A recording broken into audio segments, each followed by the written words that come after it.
Students, मैं Ruby सिंगाठिया और इस वीडियो में हम पढ़ने वाले हैं आपकी क्लास 9th का जो चैप्टर चल रहा था हमारा।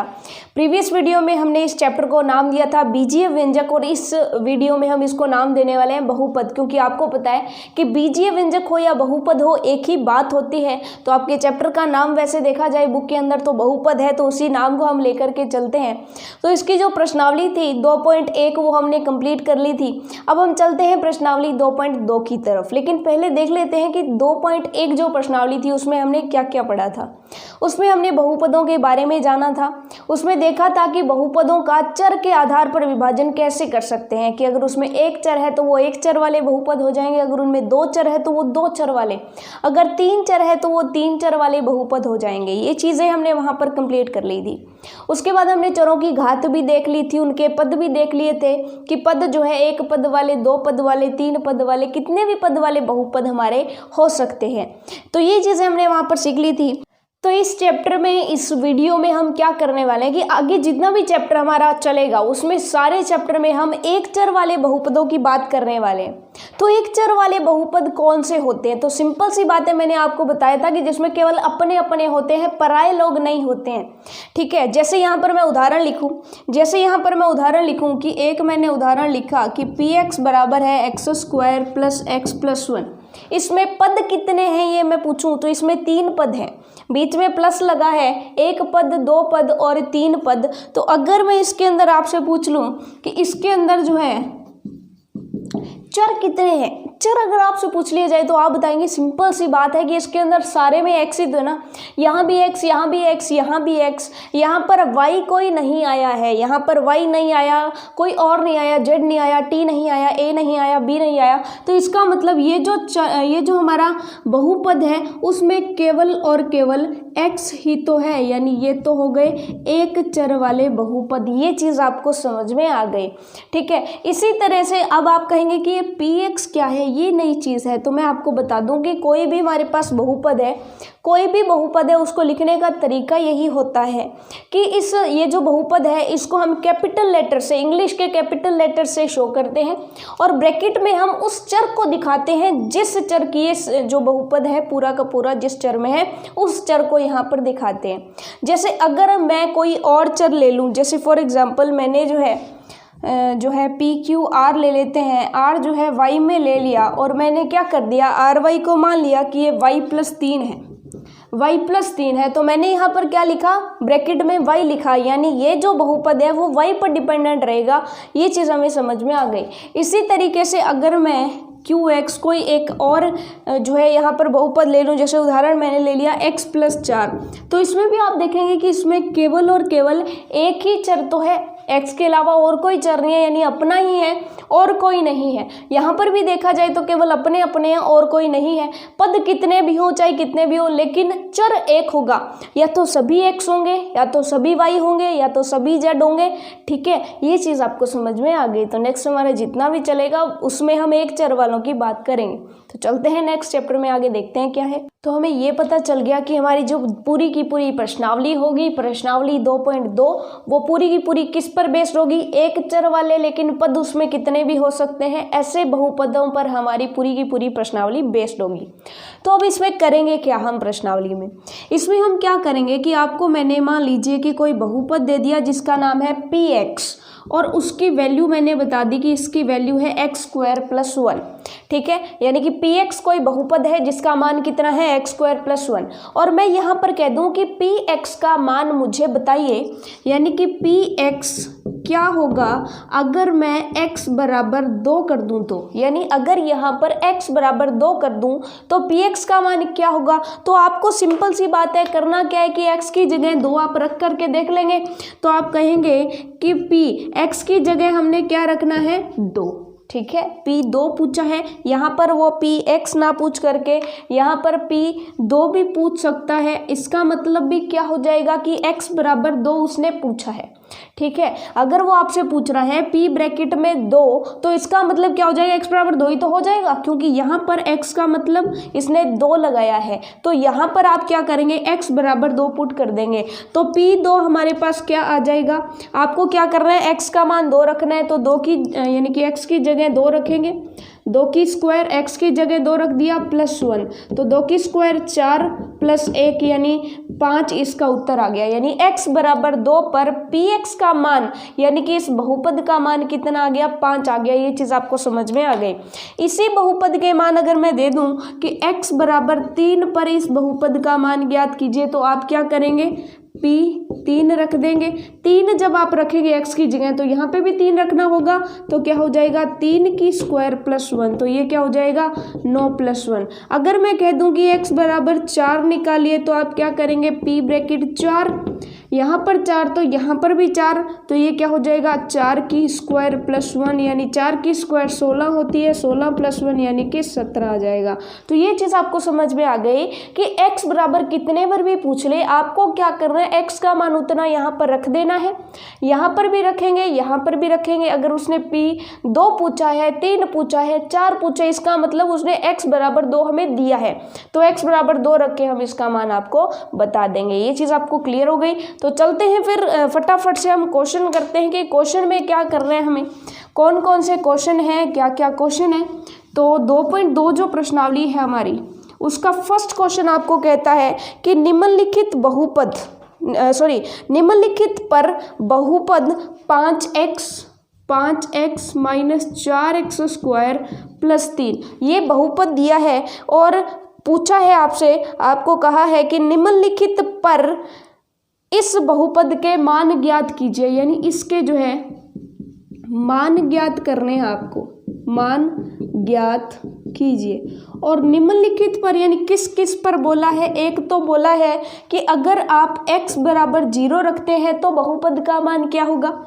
दूसरा पूछा है कि अगर आप x बराबर -1 रखेंगे तो क्या होगा इसका मान। और तीसरा पूछा है कि अगर x बराबर 2 रखेंगे तो इसका मान क्या होगा। तो हम मान लेते हैं इस बहुपद को, हम क्या मान लेते हैं, इस बहुपद को हम px मान लेते हैं, px मान लिया। अब x बराबर 0 पर p0 कितना हो जाएगा, यहाँ पर जहाँ भी आपको x दिख रहा है वहाँ पर 0 रख दीजिए, क्योंकि x का मतलब 0 है, तो जहाँ पर x दिख रहा है वहाँ पर 0 लगा देते हैं। 5 के गुणा में 0 -4 के गुणा में 0² +3।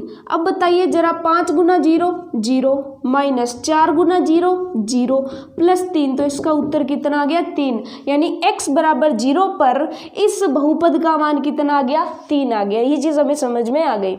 अब चलते हैं नेक्स्ट, p -1 करते हैं, यानी x बराबर -1 रखा तो p -1 क्या आ जाएगा, जहाँ जहाँ x दिख रहा है वहाँ वहाँ पर -1 रख दीजिए। 5 के ब्रैकेट में -1 -4 -1² +3, जहाँ पे x था वहाँ पर -1 रख दिया हमने। अब यहाँ पर ध्यान से देखिएगा, ये हो जाएगा -1 गुना 5, -1 गुना 5 तो -5 हो गए। इतनी चीज़ हमें क्लियर हो गई। अब -1 का स्क्वायर करते हैं तो हमें पता है कि जब 1 × 1 करते हैं तो वो 1 आता है, लेकिन -1 × -1 करते हैं तो वो भी 1 आता है, क्योंकि हमें पता है प्लस और प्लस का गुणा प्लस होता है, माइनस और माइनस का गुणा भी प्लस होता है। एक जैसे निशान का गुणा करें तो प्लस आएगा। अगर अलग अलग निशान हो जाते, एक होता और एक माइनस वाला एक होता, तो ऐसे में हमारा -1 आता, क्योंकि अलग अलग निशान गुणा करें तो माइनस आते हैं। तो यहाँ पर हो जाएगा -1 की स्क्वायर, यानी क्या हो जाएगा 1 हो जाएगा। ये 1 हो गया। 1 × -4, 1 × -4 आ जाएगा +3। तो ये पहले माइनस माइनस वालों को जोड़ लेते हैं, ये हो जाएगा -9 +3, तो ये हो जाएगा -6। ये उत्तर आ जाएगा। यानी अगर x बराबर -1 रखते हैं तो इस बहुपद का मान कितना आ जाएगा, -6। ये चीज़ आपको समझ में आ गई। और ये जो थर्ड वन है ये रहेगा आपका होमवर्क। आपको x बराबर 2 रख के यहाँ पर बताना है कि p2 का मान क्या आ रहा है। p2 का मान मतलब यहाँ 2 रखेंगे तो इन सब जगह पर जहाँ पर भी x दिखाई दे रहा है वहाँ पर जो मान दिया है वो बस रख देना है और आंसर हमें बता देना है। तो फर्स्ट क्वेश्चन इसका क्लियर हो गया हमें। अब चलते हैं सेकेंड क्वेश्चन की तरफ। फर्स्ट क्वेश्चन का थर्ड पार्ट आपका होमवर्क रहेगा। एक भी क्वेश्चन हम यहाँ पर छोड़ेंगे नहीं, जो होमवर्क मिलते हैं वो अलग बात है, बाकी एक एक क्वेश्चन यहाँ पर हम बहुत अच्छे से सॉल्व करेंगे, इसकी आप टेंशन मत लीजिएगा। अब चलते हैं इसके सेकंड क्वेश्चन की तरफ। सेकंड क्वेश्चन क्या कहता है कि निम्नलिखित बहुपदों में से प्रत्येक बहुपद में आपको एक तो P0 फाइंड करना है, एक P1 फाइंड करना है और एक P2 फाइंड करना है। इसका मतलब क्या है, देखिए जरा, क्वेश्चन का जो फर्स्ट पार्ट है वो क्या कहता है कि आपको Py दिया हुआ है, Py दिया हुआ है क्या, y² plus y² minus y plus 1। अब देखिए बहुत आसान है, बिल्कुल सिंपल, आपको बहुत मजा आने वाला है इसमें। अब वो क्या कहता है कि यहाँ पर आपको P0 फाइंड करना है, तो जब आप P0 फाइंड करेंगे तो आपको क्या करना है, इस y की जगह 0 रखना है। यहाँ पर y की जगह 0 रखेंगे तो यहाँ पर जितने भी y है उसमें 0 0 0 रखना होगा, ठीक है। तो यहाँ पर सबसे पहले जब हम P0 फाइंड करने लगते हैं तो y का मान 0 रखते हैं, यहाँ पर 0 रखा तो 0² माइनस 0 प्लस 1, तो ये क्या हो गया 0 0 और 1, तो ये फाइनल आंसर आ गया 1। ये चीज़ आपको समझ में आ गई। अगर हमें P1 फाइंड करना हो, अगर हमें P1 फाइंड करना हो तो हमने क्या करना है, y की जगह 1 आ गया, तो इसका मतलब यहाँ पर भी जितने y दिखते हैं, जहाँ जहाँ पर y दिखते हैं वहाँ पर 1 आपको लगाना है। तो चलिए फिर 1 लगा देते हैं, y² यानी 1 की स्क्वायर माइनस y मतलब 1 प्लस 1, ये तो कैंसिल हो गए, और 1 की स्क्वायर क्या होती है, 1 ही होती है, तो ये इसका उत्तर आ गया 1। अब जब हम P2 फाइंड करेंगे, क्योंकि हर एक यहाँ पर अपने को सेकंड क्वेश्चन में 4 पार्ट दिए हुए हैं, 4 पार्ट दिए हुए हैं, यानी कि 4 बहुपद दिए हैं। एक बहुपद लेना है, उसके लिए P0, P1 और P2 अपने को फाइंड करना है, ये चीज़ क्वेश्चन में दी हुई है। तो चलिए फिर P2 फाइंड करते हैं। P2 फाइंड करेंगे तो क्या करेंगे, y का मान 2 रखना है।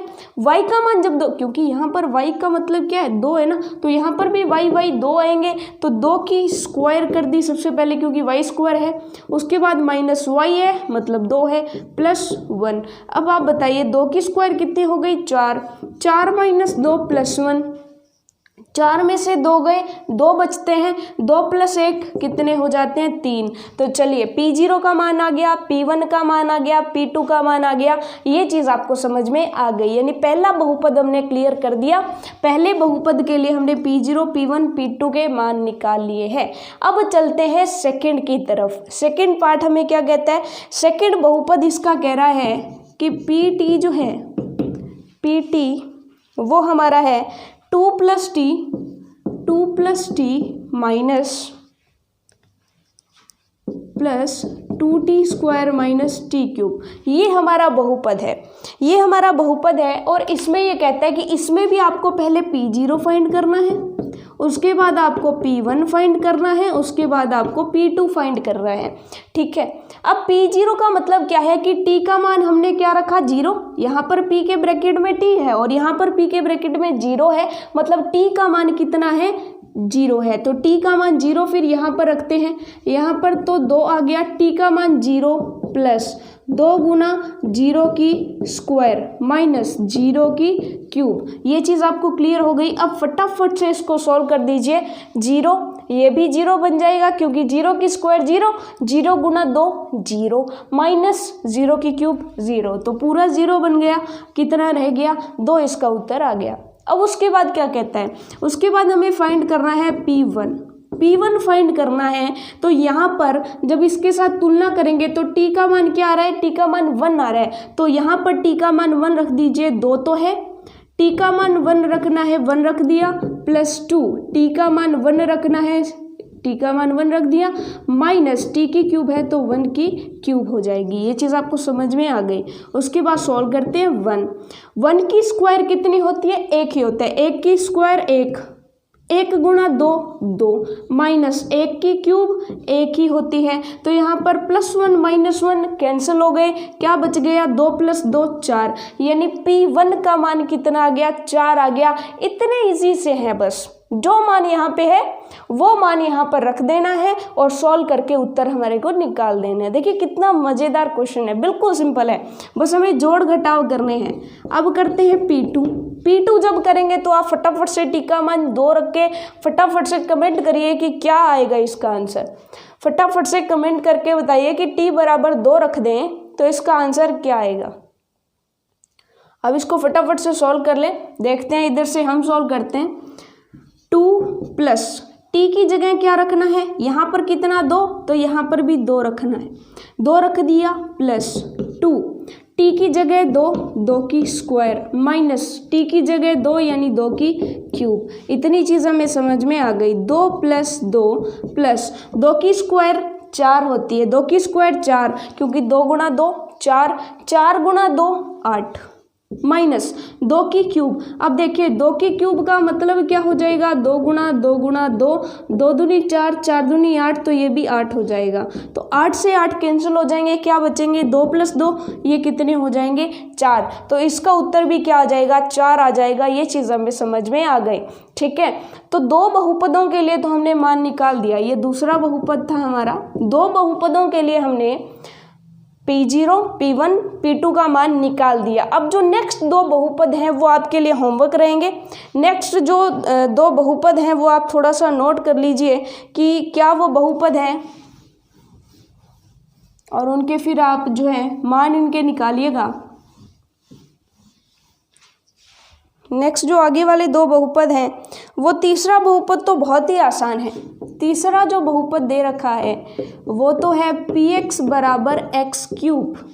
px बराबर एक्स क्यूब, यहाँ पर आपको क्या करना है, एक बार P0, एक बार P1 और एक बार P2 फाइंड करिएगा, बताइएगा कितना आ रहा है। इस x की जगह एक बार 0 रखना है, एक बार 1 रखना है, एक बार 2 रखना है।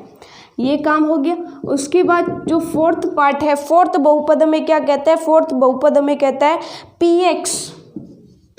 px बराबर x माइनस 1 गुना x प्लस 1। ये थोड़ा सा अलग लग रहा है, चलिए इसको थोड़ा सा देख लेते हैं कि जब P0 लगाएंगे तो क्या हो जाएगा, x का मान 0, तो यहाँ पर x की जगह 0 पुट कर दीजिए, आंख बंद करके यहाँ पर 0 पुट कर दीजिए। 0 माइनस 1 0 प्लस 1, 0 माइनस 1 माइनस 1 और 0 प्लस 1 क्या हो जाएगा 1 आ जाएगा। तो हमने देखा था कि माइनस और प्लस का गुणा करते हैं तो माइनस आता है, तो यहाँ पर माइनस आएगा, माइनस का 1 आ जाएगा। तो ये चीज़ आपको समझ में आ गई। P0 का मान हमें पता चल गया। उसके बाद चलते हैं P1 पर। P1 का मान निकालें, यानी x की जगह हमने ये क्या रखना है 1 रखना है, तो x की जगह फिर हम 1 रखते हैं। तो यहाँ पर जब 1 रखा तो 1 माइनस 1 और इधर जब 1 रखा 1 प्लस 1, तो आपको पता है 1 माइनस 1 तो होता है 0 और इन दोनों के बीच में गुणा का निशान आएगा। 1 प्लस 1 2, तो 0 गुणा 2 0 हो जाएगा। ये चीज़ आपको क्लियर हो गई। उसके बाद जब P2 रखेंगे तो यानी कि x का मान 2 रखना है। ये हम कर क्यों रहे हैं, क्योंकि हमें पता है कि P0, P1 और P2 का मान हमें निकालना है। अब हमने क्या किया, 2 माइनस 1 कर दिया और 2 प्लस 1 कर दिया, क्योंकि x की जगह हमने क्या रखना है 2 रखना है। तो 2 में से 1 गया 2, 2 प्लस 1 जो है गुणा में 3 बच जाएगा, तो ये हो जाएगा 3 आ जाएगा। तो ये हो गया इसका आंसर, क्योंकि 1 गुना 3 3 हो जाता है। तो ये हमारा हो गया। फोर्थ पार्ट भी हमने कर लिया। थर्ड पार्ट सिर्फ आपका जो है होमवर्क रहेगा, ये आपको करके बताना है कि ये कितना रहेगा। ये चीज़ हमें समझ में आ गई। अब चलते हैं थर्ड क्वेश्चन की तरफ। थर्ड क्वेश्चन की तरफ चलते हैं, लेकिन थर्ड क्वेश्चन को पढ़ने से पहले एक कंसेप्ट हमें समझना होगा, एक चीज़ हमें समझनी होगी, एक नई चीज़ कि शून्यांक किसे कहते हैं। एक शब्द आता है शून्यांक। शून्यांक ये 2 शब्दों से मिलकर के बना है, एक तो शून्य और एक अंक। शून्य और अंक। अब शून्यांक क्या कहता है, शून्यांक कहता है कि कोई भी आपके पास बहुपद है, px कोई बहुपद होगा, वो कुछ भी हो सकता है, आपको क्वेश्चन में दिया गया होगा। ये बहुपद जो है इसका मान 0 बना दे, ऐसा x का जो मान होगा उसे हम शून्यांक कहेंगे। जैसे फॉर एग्जाम्पल कि हमने px को मान लिया कि px हमारा क्या है x माइनस 1 है, x माइनस 1 है, तो x का ऐसा कौन सा मान होगा जिसके लिए px की वैल्यू 0 आएगी। x का जो मान px को 0 बना देगा, यानी ऐसा अंक x का मान ऐसा अंक जो px को शून्य बना देगा वो px का क्या कहलाएगा, शून्यांक कहलाएगा। ये चीज़ आपको समझ आ गई। जैसे यहाँ पर अगर हम x बराबर 1 रखते हैं तो px जो है, या हम ये कह सकते हैं कि p1 जो है वो कितना आ जाएगा, वो आ जाएगा यहाँ पर 1 रखेंगे तो 1 माइनस 1 0, तो px का मान जो है हमारा कितना आ गया, 0 आ गया। यानी x का ऐसा मान जिसके लिए हमारा px का मान 0 आता है उस मान को हम क्या कहते हैं, शून्यांक कहते हैं। ये चीज़ आपको समझ में आ गई। यानी x ऐसा मान जो px को क्या बना देता है, शून्य बना देता है, उसे क्या कहते हैं, शून्यांक कहते हैं। ये चीज़ आपको क्लियर हो गई। अब शून्यांक का एक और मतलब होगा कि अगर x जो है px का शून्यांक है तो px का मान 0 होगा। अगर x का कोई मान है, मान लीजिए कि px कुछ भी है, कोई भी बहुपद है, इसके लिए x अगर शून्यांक है उसका मतलब है कि x का मान इसमें रखेंगे तो px का मान कितना आएगा, 0 आएगा। ये चीज़ आपको अच्छे से समझ आ गई। अब चलते हैं इसके क्वेश्चंस किस टाइप से ही पूछेगा कि शून्यांक का पता चल गया कि ऐसा मान जो px को 0 बना दे वो इसका शून्यांक होगा। अब क्वेश्चन क्या कहता है, सत्यापित कीजिए कि दिखाए गए मान निम्नलिखित स्थितियों के संगत बहुपद के शून्यांक है। यानी आपको क्या कहा गया है, आपको फर्स्ट पार्ट बोला है कि px है हमारे पास, px है 3x + 1 और कहा है कि पता कीजिए कि क्या -1/3 x का जो मान है वो इस बहुपद का शून्यांक है या नहीं। तो हम कैसे पता लगाएंगे, सिंपल सी बात है कि अगर ये शून्यांक हुआ तो इसका मान यहाँ पर रखने पर टोटल मान कितना आएगा, 0 आएगा। तो हम यहाँ पर क्या करते हैं, x की जगह -1/3 रख के देखते हैं कि px का मान कितना आएगा। चलिए फिर देखते हैं। तो यहाँ पर क्या करते हैं कि x बराबर -1/3 रखने पर, जब ये रखेंगे तो यहाँ भी रखेंगे p -1/3 बराबर 3 गुणा x की जगह -1/3 ब्रैकेट क्लोज +1। अब यहाँ पर क्या, 3 से 3 कैंसिल हो गए, -1 आ गया तो -1 +1, तो देखिए -1 और +1 0, तो इसका मतलब ये तो इसका शून्यांक होगा। तो ये चीज़ आपको समझ में आ गई कि शून्यांक x का वह मान है जो px को शून्य बना देता है, इसलिए ये जो है ये इसका शून्यांक है। तो इसमें लिखा गया है सत्यापित कीजिए। ये देखिए हमने सत्यापित कर दिया, प्रूफ करके दिखा दिया कि हाँ 0 आ रहा है, इसका मतलब ये शून्यांक है। ये चीज़ आपको समझ में आ गई। यानी कुल मिलाकर के सिंपल सी बात करनी है कि जो वो मान रखे, जो वो मान दे आपको, उसको समीकरण में रखो, बहुपद में रखो। बहुपद में जैसे ही आप रखोगे, अगर बहुपद का मान 0 आ गया तो वो शून्यांक है, अगर 0 नहीं आया तो वो शून्यांक नहीं है। ये चीज़ आपको क्लियर हो गई। अब सेकंड जो है, सेकंड बहुपद हमें दिया गया है वो देख देते हैं। सेकंड बहुपद जो है हमारा वो है px बराबर 5x - पाई, और इसी के साथ आपको कहा है कि x बराबर ढूंढना है 4/5। x बराबर 4/5 बताइए ये इसका शून्यांक होगा कि नहीं होगा। ठीक है, तो चलिए फिर यहाँ पर क्या करते हैं, x का मान रखते हैं। x का मान रखेंगे तो p 4/5 बराबर 5 गुणा में है x का मतलब क्या हो जाएगा 4/5 माइनस पाई। अब क्या किया, 5 से 5 कैंसिल हो गए, क्या आ गया 4 - पाई। क्या ये मान 0 आया, क्या नहीं आया, क्या ये मान 0 आया, नहीं आया। इसका मतलब ये तो शून्यांक नहीं है, इसका मतलब ये शून्यांक नहीं है। ये चीज़ हमें समझ में आ गई। तो सिंपल सी चीज़, अगर 0 आ जाए तो शून्यांक, ना आए तो शून्यांक नहीं है। अब आप देखेंगे यहाँ पर पाई का मतलब क्या होता है, तो पाई का मतलब होता है 22/7। पाई क्या होता है 22/7, उसका कोई लेना देना नहीं है। यहाँ पर पाई को पाई ही पड़ा रहने दो, अभी इसका कोई यूज़ ही नहीं है। 4 में से 22/7 घटा सकते हैं क्या, यानी कि घट करके 0 तो नहीं आएगा, तो ये टेंशन मत लीजिए, पाई को पाई ही पड़ा रहने दीजिए, 0 नहीं आया है। ये चीज़ हमें समझ में आ गया। लेकिन ये शून्यंक हो सकता था, ये शून्यंक हो सकता था अगर यहाँ पर पाई की जगह 4 हो। अगर यहाँ पर पाई की जगह 4 होता तो यहाँ पर 4 आता, तो 4 - 4 0 हो जाता। तो अगर यहाँ पर 4 होता पाई की जगह तो ये शून्यंक होता, लेकिन अब अगर पाई लगा हुआ है तो ये शून्यंक नहीं है। ये चीज़ हमें क्लियर होगी। अब चलते हैं थर्ड क्वेश्चन की तरफ। थर्ड क्वेश्चन हमारा क्या कह रहा है? थर्ड बहुत ही सिंपल है। ये कहते हैं जी px तो है आपके पास x स्क्वायर -1, और इसके शून्यंक वो कह रहा है कि चाहे आप x +1 रख दो, चाहे आप x -1 रख दो, चाहे तो आप +1 रख दो, चाहे -1 रख दो, दोनों ही स्थितियों में ये इसके शून्यंक होंगे। चलते हैं फिर।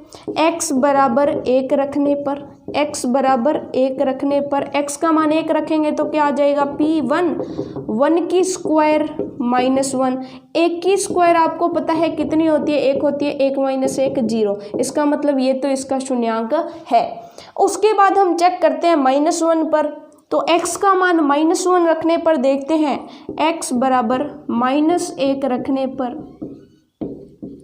जब -1 रखेंगे तो p ब्रैकेट में -1, क्योंकि x का मान -1 रखा, और ये हो जाएगा -1 की स्क्वायर -1। तो -1 की स्क्वायर हमारी क्या होती है? -1 की स्क्वायर 1 नहीं होती है, तो 1 - 1 0। ये चीज़ आपको समझ आ गई। तो -1 भी इसका एक क्या हो जाएगा? शून्यंक हो जाएगा। तो मैंने आपको क्या यहाँ पर एक चीज़ पता चली कि अगर हम माइनस की किसी संख्या का स्क्वायर करते हैं तो वो प्लस में ही आता है। अगर माइनस की किसी संख्या का स्क्वायर करेंगे तो वो प्लस में ही आएगा, क्योंकि 2 बार जब गुणा करेंगे तो माइनस इंटू माइनस क्या हो जाएगा? प्लस हो जाएगा। ये चीज़ क्योंकि हम 9th में तो हम इतना तो हम जान चुके हैं। चलिए अब चलते हैं हम नेक्स्ट की तरफ कि इसके जो बाकी के पार्ट हैं, 3 पार्ट्स हमने कर लिए हैं। 4th, 5th और 6th पार्ट जो है इसके, वो क्या कहते हैं, क्या कुछ उसमें दिया गया है वो थोड़ा सा देख लेते हैं। 4th पार्ट जो है वो आपको खुद ही करना है। 4th पार्ट आपको खुद करना है, होमवर्क रहेगा, फटाफट से नोट कर लीजिए। ये कहता है कि px आपके पास है x - 1 एंड x - 2, x +1 है और x - 2 है। और ये कहता है कि x के मान चाहे तो आप -1 रख लो, चाहे तो आप +2 रख लो, हमेशा ही ये इसके शून्यंक आएंगे। यानी कि -1 भी इसका शून्यंक है और 2 भी इसका शून्यंक है। दोनों मान जो है शून्यंक है। तो चलिए दोनों मान रख के हम देखेंगे कि x बराबर -1 रखने पर और x बराबर 2 रखने पर, तो आपको चेक करना है, होमवर्क है कि यहाँ पर 0 बनता है या नहीं बनता है। एक बार -1 रखेंगे और एक बार यहाँ पर 2 रखेंगे, तो आप देख लेंगे, चेक कर लेंगे कि क्या आता है। उसके बाद आप देखेंगे कि ये शून्यंक आएंगे तो आप बता देंगे, क्योंकि देखिए +1 में से -1 गया तो ये 0 बन जाएगा। 0 को किसी से गुणा करें तो 0 बन जाएगा। अगर 2 रखेंगे तो 2 में से 2 गए 0, तो ये 0 बन जाएगा। इधर सारा गुणा में है तो 0 हो जाएगा, तो यहाँ भी 0 आएगा, यहाँ भी 0 आएगा, पूरा शून्यंक बन जाएगा। उसके बाद 5th भी नोट कर लीजिए फटाफट से। बिल्कुल सिंपल है, ये बिल्कुल सिंपल है।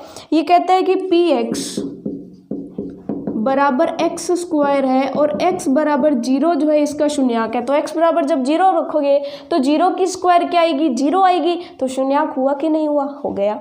अब उसके बाद 6th देखते हैं। 6th जो है हमारा वो क्या कह रहे हैं हमारे को? अच्छा, इसके 8 पार्ट हैं।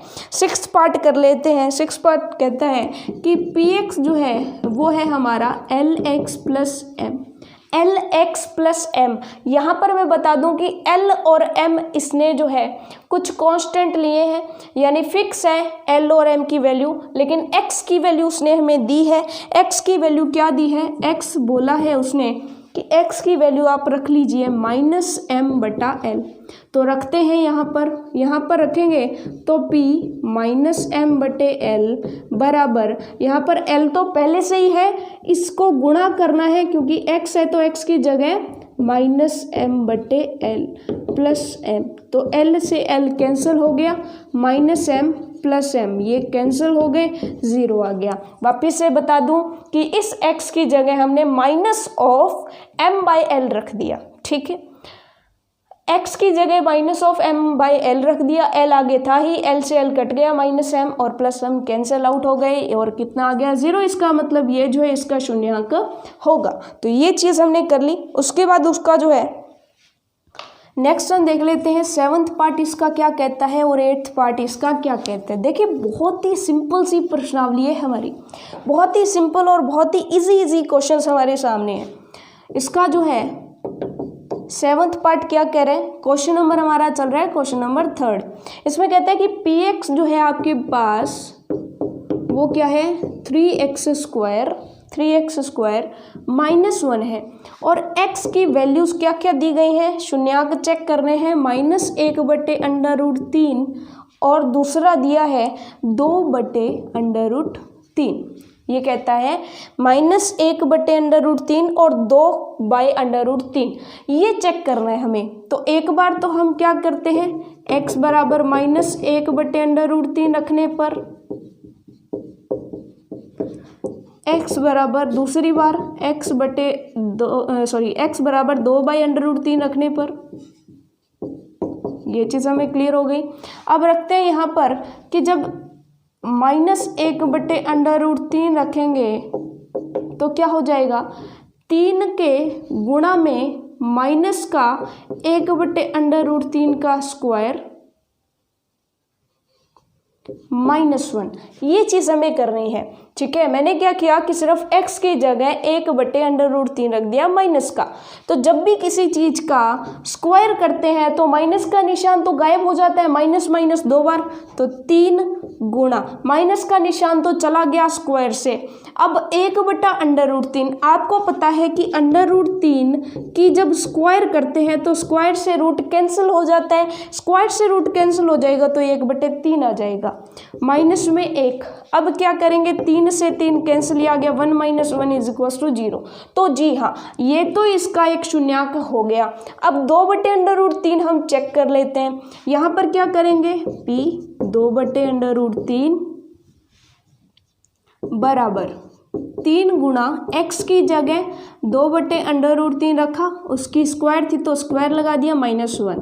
अब यहाँ पर क्या करने वाले हैं, इनकी स्क्वायर करते हैं तो ये हो गया 3 गुणा 2 बटा में क्या आ जाएगा, बटा में 3 की जब √3 की स्क्वायर करते हैं तो 3 आया था ना अभी, -1, 3 से 3 कैंसिल, ये क्या आ जाएगा 2 - 1, ये तो 1 आ गया। तो आप बता देंगे कि ये जो है,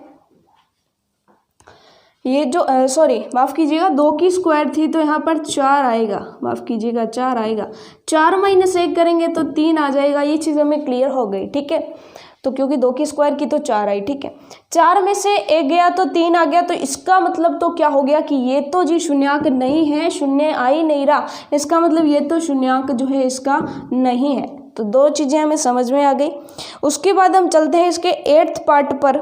8th आपको खुद करना है और बताना है कि जो px का शून्यांक है वो है या नहीं। 2x + 1 दिया है, 2x + 1 और x बराबर 1/2 पर आपको चेक करना है। x बराबर 1/2 पर तो वो आपका होमवर्क रहेगा। 1/2 आप जैसे ही रखेंगे तो आपका जो है शून्यांक बनेगा या नहीं बनेगा, ये आपको थोड़ा सा करके देखना है। तो ये चीज़ आपको समझ में आ गई। अगर आपको जो भी क्वेश्चंस होमवर्क मिले हैं उनमें से एक भी क्वेश्चन में डाउट होता है तो आप कमेंट करके ज़रूर बता दीजिएगा। ठीक है ना दोस्तों, आपको अगर कोई डाउट है तो वो पूछ लीजिएगा। चलिए, ये क्वेश्चन हमारा कंप्लीट हो गया, 3rd क्वेश्चन। तो चलिए चलते हैं फिर हमारे 4th क्वेश्चन की तरफ। 4th क्वेश्चन एकदम आसान, क्या कहता है, निम्नलिखित स्थितियों में से प्रत्येक स्थिति में बहुपद का शून्यांक ज्ञात कीजिए। और वो स्थितियां क्या दे रखी हैं, पहला जो हमें बहुपद दिया है वो कहा है कि x + 5 में बहुपद का शून्यांक ज्ञात कीजिए। शून्यांक का मतलब हम समझते हैं x का वह मान जिसके लिए px बराबर क्या होता है 0।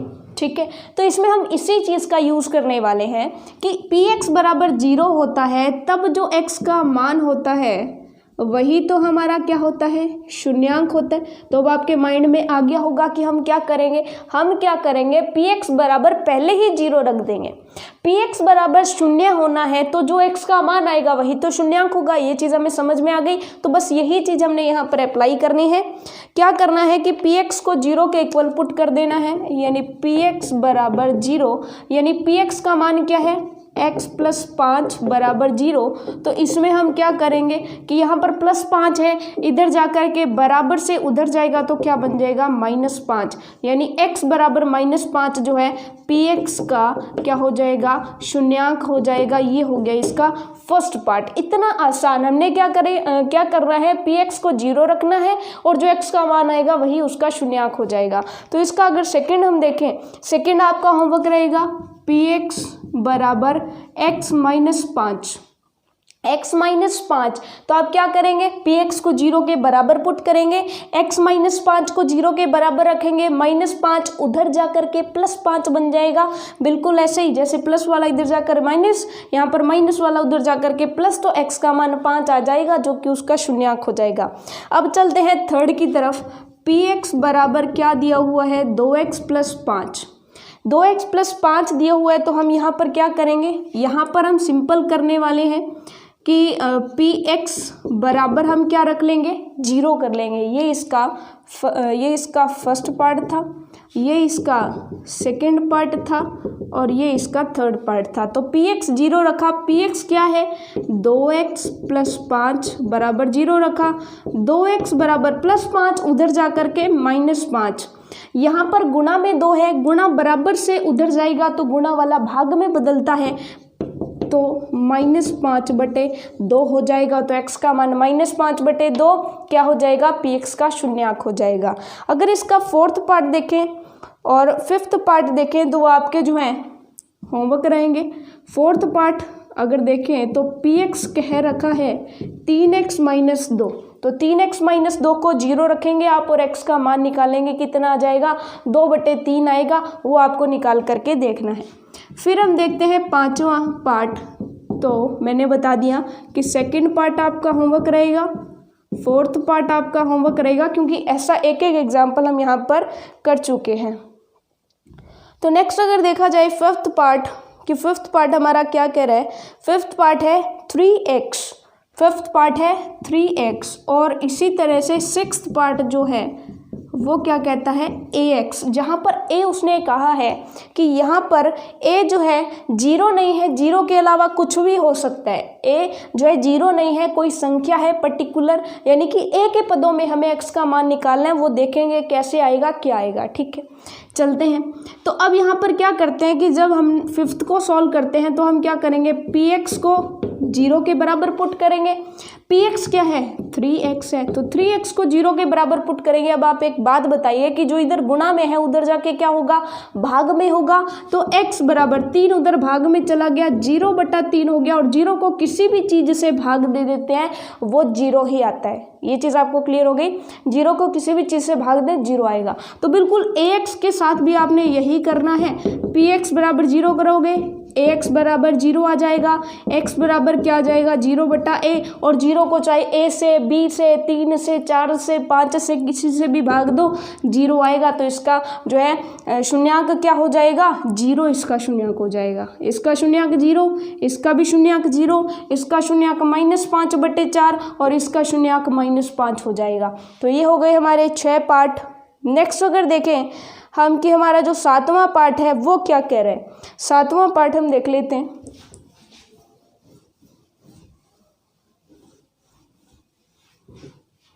सातवां पार्ट हमारा कहता है कि px जो है ना आपका, px वो क्या है, cx प्लस d है, जहाँ पर c और d जो है कोई वास्तविक संख्याएं हैं। c और d कोई संख्याएं हैं, ठीक है, 3 हो सकती है, 4 हो सकती है, वो हमें नहीं पता, लेकिन संख्याएं हैं, प्राकृत संख्याएं। और c और d नॉट इक्वल्स टू 0, यानी c और d जो है वो 0 नहीं है, सॉरी उसने कहा कि c 0 नहीं है, ठीक है। अब चलते हैं नेक्स्ट, देखते हैं कि हमने क्या करना है, इसको 0 के बराबर रखना है।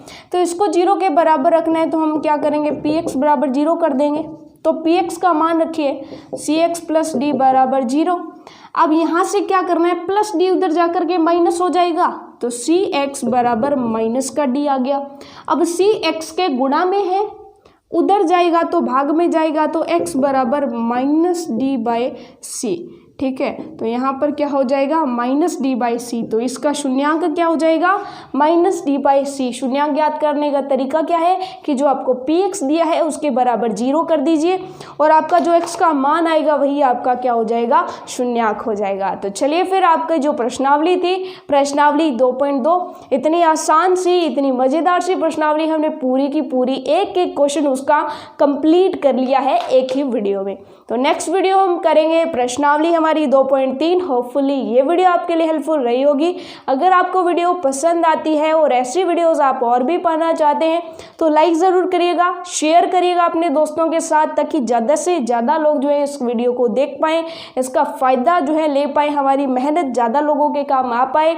और इसी के साथ कमेंट करके ज़रूर बताइएगा कि आपको वीडियोज़ कैसी लगती है, कि आपको सच में ये हेल्पफुल लगती है या नहीं। तो मिलते हैं नेक्स्ट वीडियो में, तब तक के लिए all the best for your self studies.